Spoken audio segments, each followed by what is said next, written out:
What is up, my good peeps? X here. Just a random one. I don't normally do videos like this and post them to YouTube. Normally I do that for TikTok, but considering that the shit is fucking banned, yeah. Anyways, yeah, I'm kind of posted up right now because one of the fucking batteries on this damn truck is going to explode, like literally. Um, I got checked into a facility in Orlando, and upon coming back out to open up my trailer doors up, caught a whiff of something. I was like, what the hell was that damn smell? The smell of rotten eggs and shit. And using my spidey senses and my spidey nose senses, I don't know how to put that. I narrowed it down to the battery case and popped that shit open, and fucking like smoke was pouring out one of the fucking batteries, like literally. So I let the truck cool off for a little bit, try to figure out what the hell to do, and thankfully at this O'Reilly's where I'm at now, they had a spare battery, but I have to wait till 11:30 to for I guess another O'Reilly's to bring it, because once I made it here, I was under the impression that they had the right type of battery. Unfortunately, they don't. So the one that we do need, they're going to bring that, and yeah. So I'm chilling. But yeah, man, I guess I might as well chop it up with y'all and stuff. You gotta forgive me because, you know what? This fucking sucks, as a matter of fact. It's a fucking storm that is getting ready to come down and pour down, and one of my windows is stuck. I don't know if I could, like, pull that shit up manually, and I probably shouldn't. Might just have to put some over it. It'll be alright, regardless. But yeah, man, I wanted to chop it up with y'all. Give some of y'all thanks because there's been quite a few subscribers that subscribe to the channel. I really appreciate that, man. I do. I appreciate it because it seems, even though it seems like it's growing up slow, it seems like nobody has ever really unsubscribed. I can probably count like one, maybe two people who unsubscribed, and I think those were people who I actually like know in real life. So I can understand why they would want to unsubscribe, and that's cool because I don't want no dealings with those people at all. Like, don't watch my shit if you don't have to, if you don't want to. That's all good with me. Ain't no hate. You know what I'm saying? But everybody else, I appreciate it a lot because, you know, there was this one comment that came yesterday. Shout out to yesterday. It's actually a subscriber. I think you subscribed. I'm not exactly sure. Again, it doesn't. I don't know where to find out the actual names of the people subscribed. Still kind of learning this YouTube shit, but I definitely seen that comment, and that comment said like, "Remember me, remember me when you get famous."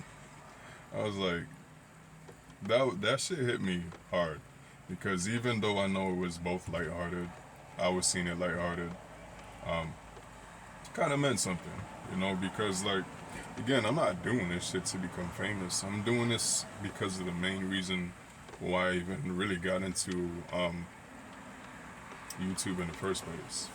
I got inspired by somebody named Dashi XP. Some of y'all might know him, but Dashi was a gamer on YouTube who was like batshit crazy. Like he would play these games, and like his reactions to the shit was just like, dude, chill the fuck out, man. And he reminded me so much of one of my good friends back up in Georgia. Shout out to my homeboy LP.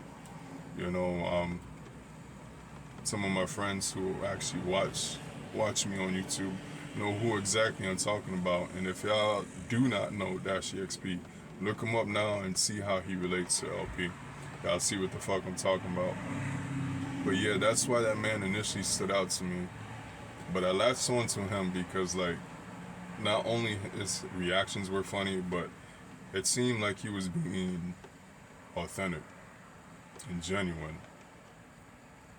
And at the time, like, that's something that I was working on, I'm not saying that I was never or trying to act like something that I wasn't, but this is where shit gets deep. This is why I'm doing this video in the first place, because I like to put it like, I'm a late bloomer in almost all areas of life.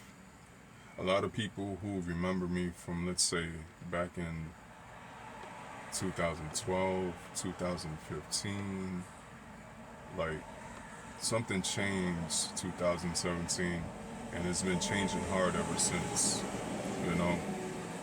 And there's been way more significant changes after 2017, like 2020, something hit, and then 2022, 2023, and I think that's the way things are supposed to be. But back in those times where I'm referring, like, I wasn't fully grounded as a man, as a young man, how I probably should have been. How I seen my other peers and friends grounded in kind of a sense. And truthfully, they might not have been grounded, but I just know within myself that seeing how this point of confidence, this groundedness, this level headedness wasn't apparent. It wasn't a thing in those time frames that I was referring to. So that's what I like to refer to me as a late bloomer, like a flower that takes a long time to bloom and it's still going. You know what I'm saying? So yeah, when I actually first got onto YouTube, even found out about YouTube, seeing a man that was like fully expressing himself the way he wanted to, that shit stood out to me, you know? And that's when later on, when I decided to do this shit myself, that is the premise of like why I wanted to do this shit in the first place. Not for no damn fame, not for no damn money, but the money, you know, if the money does come along, that's a cool plus. But from what I hear, you have to have big numbers, so that was never really an aspiration. So, but yeah, being authentic and being yourself and having fun while doing it at the same time is kind of important. And this is another thing why I kind of want to even talk about this shit, because in order for you to get to a place of authenticity, you have to have something called self-love. And self-love, it comes from within, of course. Obviously, we all know that, right? But how exactly do you make that a thing?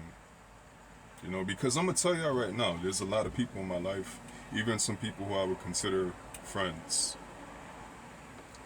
that act like they have authenticity, but obviously the real people who's authentic could see past that shit easily. And y'all fooling yourselves.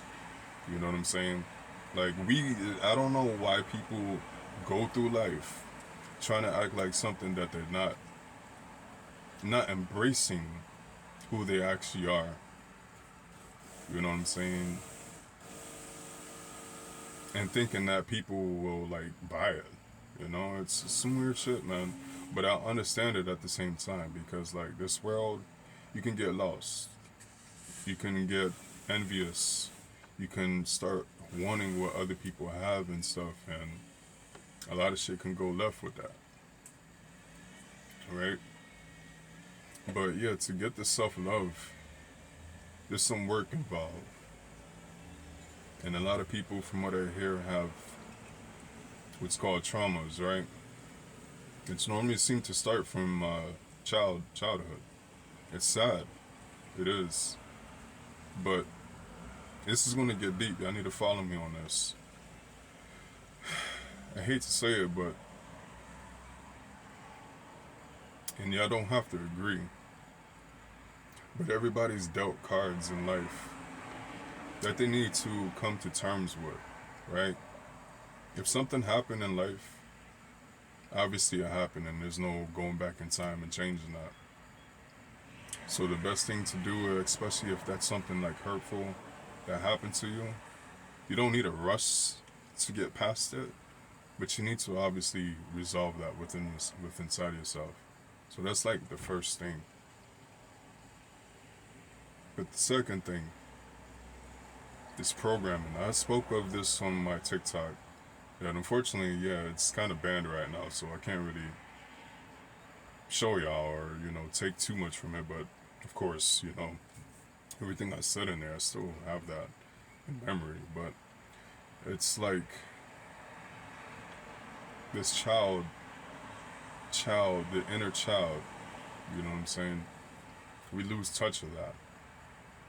We lose touch of that because of all the programming that this world puts us in. You get programmed by your parents, your family. You know, they have aspirations for you. Some of them do. And I say that because how I'm raising my kids, I'm not raising them with like holding them by the hands. I'm watching them, seeing what they're doing, seeing what they want to do, and I'm guiding them through it. I'm letting them know certain things to watch out for, stuff like that. But I want them to feel their way through life. I want them to kind of. I've seen how things could have been better for me as I grew up as a child, so me already remembering that and knowing that, I know how to act accordingly for my next generation that's going to come up after me. But, yeah, through childhood, you get programmed by your family. And then while after you start school, you get programmed by school. You know what I'm saying? And then after school, you get programmed by work and what they want you to do. And then in between all of that, you got your peers and your friends and stuff, you know, and what they like. That all that stuff influences you. And at some point you lose touch with who you was as a child, which is very important. Because even what I was stating earlier about Dashi and stuff, he obviously still has that inner child. And I obviously do too. You know what I'm saying? That's kind of like what I was referring to, that it took me a long time to like bloom that out of me. You know, I wasn't comfortable with showing that side. Some of y'all might not know, but I definitely did have a rough childhood. It wasn't too crazy because I guess I was like somewhat lucky. I kind of had like somewhat of an, you know, I wasn't just somebody who somebody could go easily pick on or fuck with, you know, just based on my looks.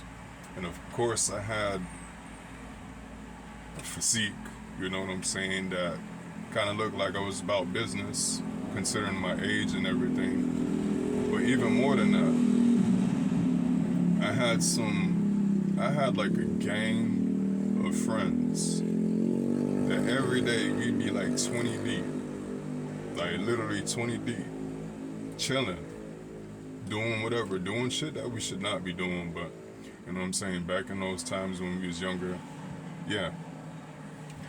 But we had each other's backs and stuff, and it was kind of like something that could kind of protect us all, kind of in a sense, because gang stuff was a big thing. Your boy was in a gang and stuff, and I don't like to talk too much about that and stuff, but yeah, in my earlier childhood, that was something. So coming from that, you kind of hold some things back, you know. But slowly over time, I was able to like put that stuff behind me and actually bloom and become somebody else.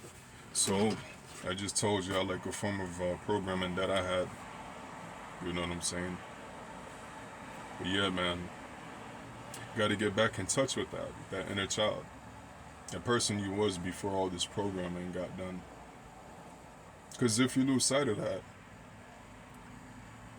you know, like, what's the outcome? What is the outcome? Do you just conform and turn into something different? And just accept something different? I guess that could work out too, but at the same time, I think you want to go back to your roots. Because we all came into this world a certain kind of way, right? I think that is a starting point of where you should branch out your things. Don't look to the outside world of like where you should pick a starting point and expound from that. I hope this makes sense. Yeah, man.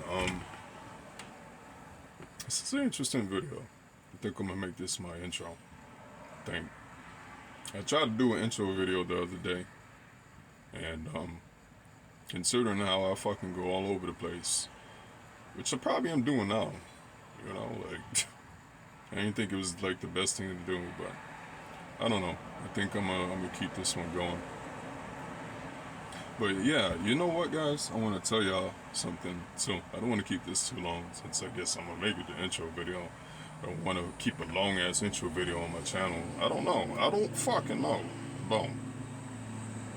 I might have to do extra interviews, intro videos as we go on in the future. You know, just to kind of like refresh some shit up. But I want to tell you about this video I was watching the other day. It was like an interview. It's an interview of this now Christian man, but before he became Christian, he was in the dark side of things. His video was titled, "This is the most important interview that you will ever see." And after looking at it, I wouldn't necessarily say it's the most important video or interview, but it definitely has some key points that might definitely help people gain a perspective on how this world needs to be operated in. You know, how you need to operate in this world. This interview is about a man who got in touch, who got into a group of rich and powerful people. And these people were rich and powerful because of their works and dealings with the spirit world, namely fallen angels. This kind of gets deep, but the man, of course, came in as a skeptic, right? He came in as a skeptic, not really believing, and it took him until one day where one of the people who took him under their wing down to the lower levels of one of these particular mansions to actually see some live spiritual work in action with these fallen angels, right? He got taken down to one of the lower areas and they did what was called a seance and also some kind of form of channeling, right? Channeling, if y'all don't know, is like when a spirit chooses or somebody uses their body to host the spirit, you know, because I think for the spirit to talk itself, it requires some kind of energy. It requires some kind of process. You know what I'm saying? So once this man was witnessing all of this, he wasn't completely sold until the spirit started saying something that only that man would know, right? This is a thing. Catch me where I'm going with this, y'all. These spirits kind of know the ins and outs of everybody. I've been knowing this. Listen, if y'all don't know now, the TikTok that I was doing all my spiritual stuff on, I call myself Demon Slayer X for a reason. And that's because I've dealt with them for a long period of time. And now they really kind of seem to be kept at a distance. And I'll explain and talk about that in a little bit. But these things, these beings, they know what you're about. And they can smell if there's any form of doubt in you, or unsureness, or lack of faith. You know what I'm saying? So they will buy into that and play with that. And once that man heard the spirit speak some stuff that only this man would know, he was sold. So he continued on with this group. And at one point the group asked him, "Hey, it's time for you to step up and, you know. But before you actually step up, let us give you a taste." And he can ask for certain things. And he asked for a specific thing, which I kind of feel a little bit weird about him even choosing this thing, but it was money, something with financial stuff, right? And it worked. It basically worked for him. I'm not going to get too deep into it. The real thing of kind of like why I want to bring this up in the first place is because in the interview they came to a certain point where where they was talking about how the soul is mortal, right? That's without an eye, just in case if y'all can't hear me properly. The soul is mortal, which means that once you pass you do not exist anymore. When I heard that, like, I kind of had to try to wrap my mind around it because, again, I'm already kind of sold on the way I've formed my thoughts, my theology about this world. I don't base everything, all my beliefs off of one particular person. I take what feels right to me, but I don't just hear it firsthand and just, oh, I'm with that. It takes a lifetime to be able to form these kind of decisions.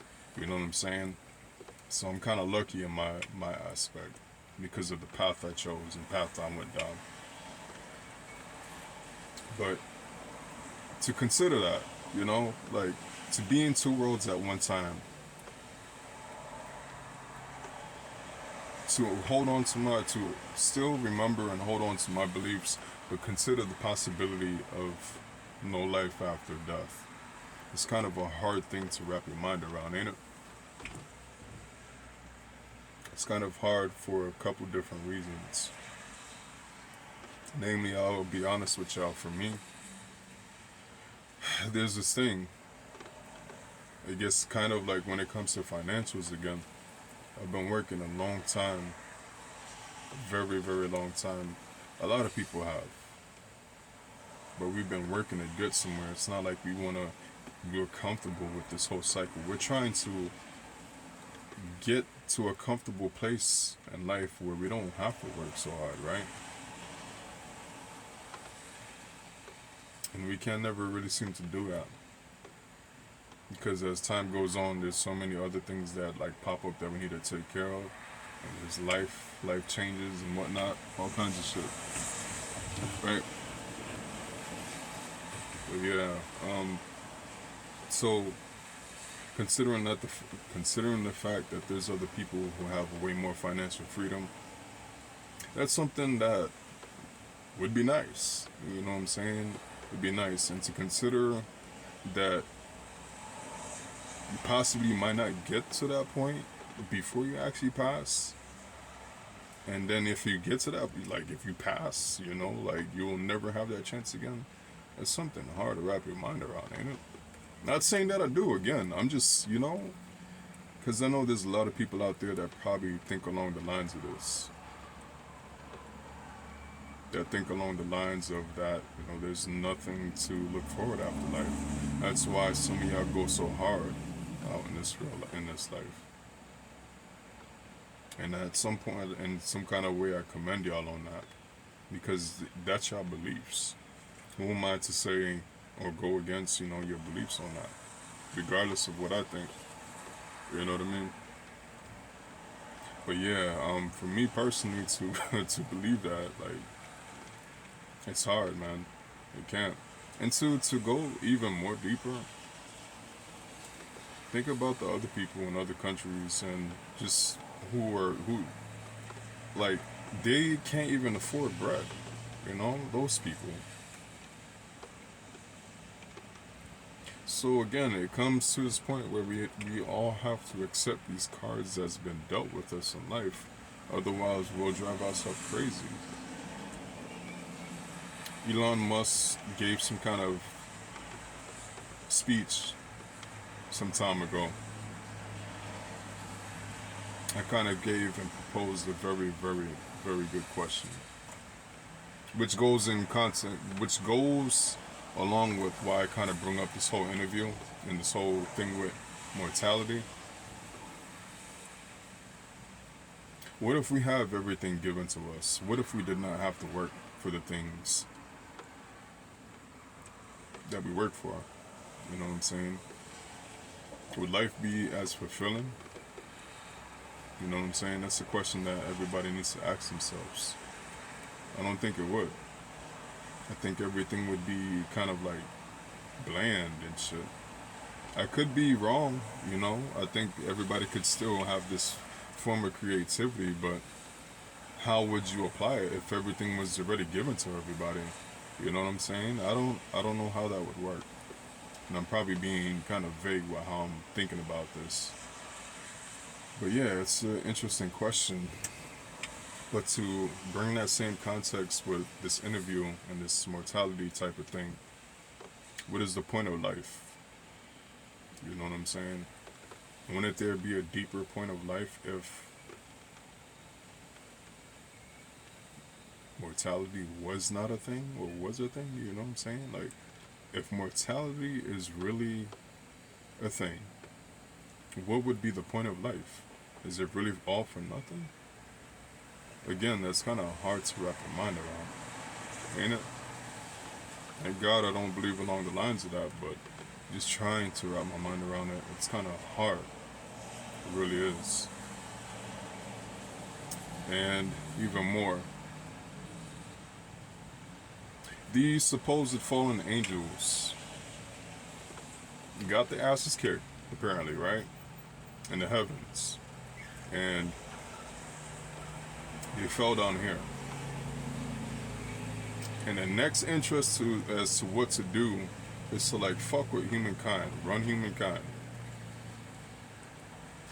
I don't know about y'all, but there's a lot of deep thoughts that come with that, because obviously these beings, these creatures, they had some other type of dealing in some kind of other dimension that we don't know what it entails. You know, how I'm looking at this whole story, even though I'm saying it the way that I'm saying it, I think there's some kind of form of unknowing that we just do not know. I don't know if there's a point where we're not capable of knowing. You know what I'm saying? Like, maybe there's a limit to what we can actually know or perceive in this world, to actually know what goes on in these other dimensions, if they do exist. Which I believe they do. But for these fallen angels to come down to earth and to run things, I propose the question: what would you do if you was an angel or a god? You know what I'm saying? Would you get tired of creating shit at some point? Would you become tired of existing? Would you put yourself into some kind of mundane kind of sense of living just to kind of like refine yourself, reinforce certain things? Something hard to wrap your mind around, right? Some deep questions. These are some of the thoughts that come across my mind a lot. And I'm trying to wrap this all up. I hope to God I'm making some kind of sense in this shit, because like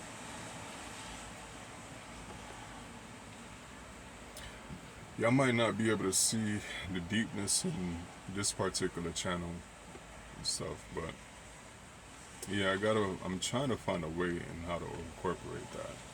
And of course, the best way I can see on doing that is being happy, being yourself,